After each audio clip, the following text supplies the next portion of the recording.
नमस्कार, बहुत बहुत स्वागत है आप सभी का मालवी एकेडमी के इस ऑनलाइन लर्निंग प्लेटफॉर्म पर।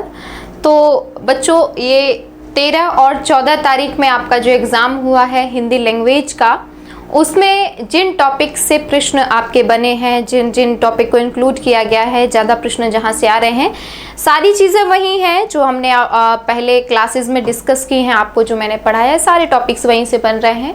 बच्चे ये भी बोल रहे हैं कि कुछ एग्जैक्ट वही प्रश्न आ रहे हैं, वही क्वेश्चन उठा के रख दिए हैं जो आपने क्लास में करवाए थे। फिर भी हम लोग देख लेते हैं कि भाई 13 और 14 तारीख में कौन कौन से प्रश्न हैं जो आपसे पूछे गए हैं। एग्जैक्टली तो बच्चों को उतना नहीं याद है, क्योंकि सारे वही जो है ऑप्शंस तो वो नहीं बता पाएंगे, उतना याद नहीं रह जाता एग्जाम के बाद। लेकिन टॉपिक्स बच्चों को याद थे, तो उन लोगों ने बताया कि भाई इस टॉपिक से ज़्यादा आ रहे हैं। तो हम लोग थोड़ा सा देख लेते हैं।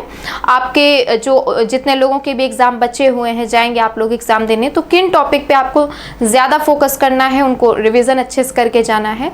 तो देख लेते हैं थोड़ा सा, है ना। तो सबसे पहले जो बताया गया है वो है आपका कौन सा,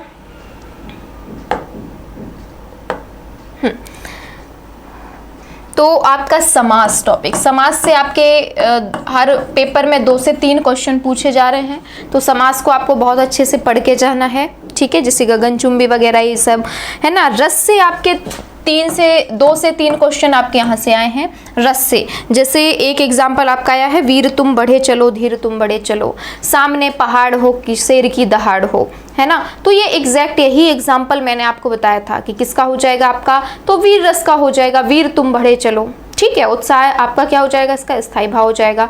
तो उदाहरण दिया गया है और आपसे रस पूछा गया है, इस तरह का प्रश्न आपका बना है, ठीक है। तो आसान क्वेश्चन है।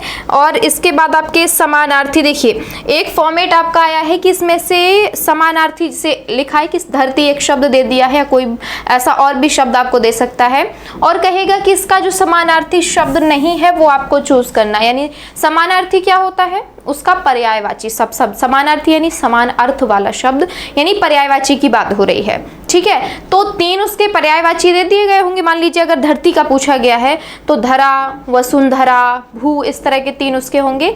एक कोई ऐसा ऑप्शन होगा जो धरती का नहीं होगा, तो आपको नहीं वाला सिलेक्ट करना है। तो क्वेश्चन को आपको पहले उसको देखना है ध्यान से, ठीक है, कि इसमें है पूछा गया है कि नहीं है पूछा गया है। तो इस तरह का फॉर्मेट का आपका आया है समानार्थी वगैरह।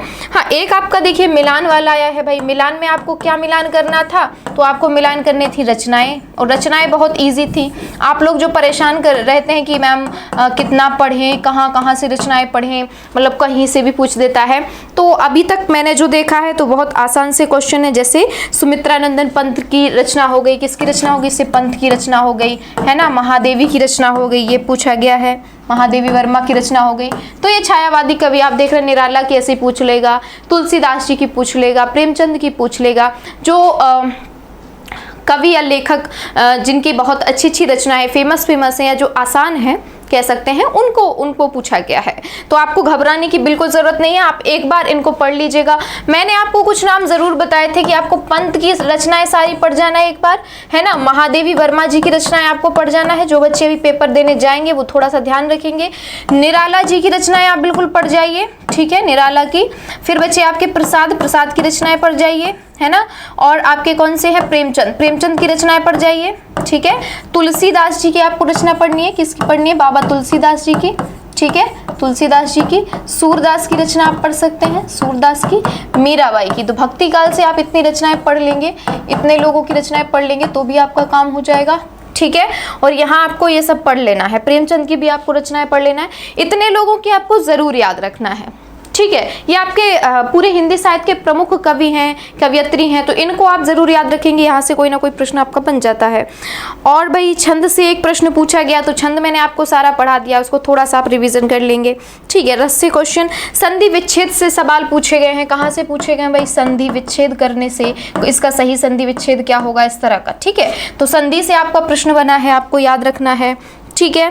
और यामा पुस्तक के लेखक, यामा आप जानते हैं किसकी हो जाएगी, तो महादेवी वर्मा, ठीक है। कामायनी की बात हो जाएगी तो किसकी आ जाएगी, कामायनी, जयशंकर प्रसाद की। राम की शक्ति पूजा के लेखक पूछे हैं, तो राम की शक्ति पूजा के लेखक कौन हो जाएंगे भाई, तो आप जानते हैं सूर्यकांत त्रिपाठी, निराला, ठीक है। तो इस तरह के क्वेश्चन आपके पूछे गए हैं। और विलोम शब्द आपका आया है, तत्सम तद्भव एक दूसरे में पूछे गए हैं।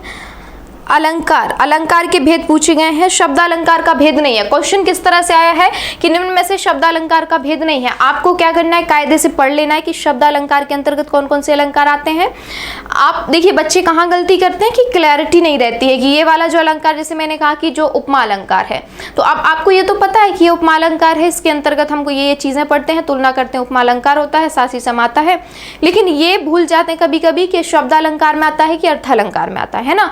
तो पहले से इसको क्लियर कर लेंगे। आपको सारा कंटेंट दे दिया गया है, सारी चीजें पढ़ा दी गई हैं, एक बार उसको बस देख लेंगे, ठीक है, कि शब्द अलंकार में ये अलंकार आ रहे हैं, आपके अनुप्रास आ जाएगा, है ना, तो ये सारे आपके इसमें आ रहे हैं, और अर्थ अलंकार में आपके उपमा हो गया, है ना, ये सारे आपके रूपक हो गया, ये सब आ रहे हैं, तो उनको थोड़ा सा देख लेंगे। तो क्योंकि इसमें ऐसे ही पूछ रहे हैं इनमें से कौन शब्द अलंकार नहीं है, तो 3 शब्द अलंकार आपके दे दिए गए होंगे उसमें, ठीक है, और एक दे दिया गया होगा अर्थालंकार का भेद, तो वही नहीं होगा। इस तरह का क्वेश्चन आपका पूछा है, ठीक है।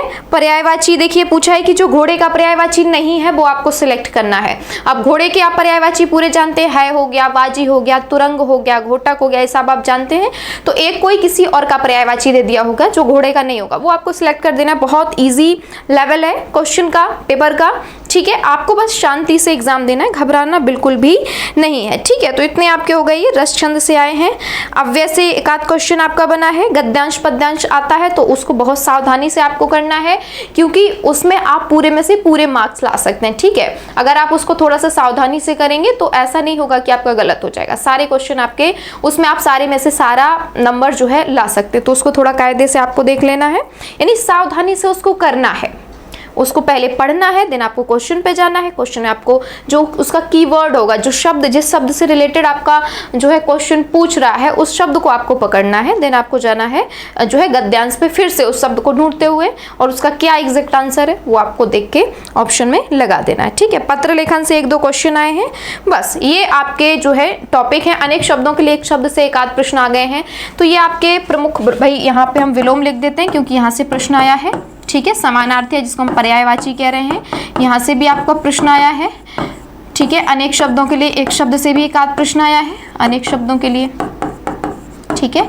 अपठित गद्यांश से आपका प्रश्न आया है, अपठित गद्यांश, ठीक है। तो इसको तो आपको याद करना नहीं रहता है, बस इसमें तरीका आपको पता रहना चाहिए कि कायदे से, शांति से आपको इसमें क्या करना है, जो है अपनी बुद्धि विवेक का इस्तेमाल करते हुए आपको उसको हल करना है, ठीक है। रचनाएं मैं आपको बता चुकी हूँ, रचना में आप लोग कंफ्यूज एकदम रहते हैं, तो आप इन लोगों की रचना याद कर लीजिए और डरिए बिल्कुल भी मत, ठीक है। आराम से जाइए, आराम से पेपर करिए, हिंदी का पेपर आसान आ रहा है, आपको डरने की बिल्कुल जरूरत नहीं है, ठीक है। तो ये आपके टॉपिक हो गए। पत्र लेखन आप थोड़ा सा देख लीजिएगा, सारा लेक्चर्स पढ़ा हुआ है, सारे टॉपिक्स हम आपको पढ़ा चुके हैं, जो ऑफलाइन वाले स्टूडेंट हैं उनको भी, ऑनलाइन वाले जो स्टूडेंट हैं उनको भी, तो आराम से जाइए। ऑल द बेस्ट, ठीक है। और जैसे आपका एग्ज़ाम हो जाएगा तो आप लोग सेंड कर दीजिएगा कौन कौन से क्वेश्चन पूछे गए हैं, तो नेक्स्ट जो जिनका एग्ज़ाम होगा उनके लिए भी आसानी हो जाएगी, ठीक है।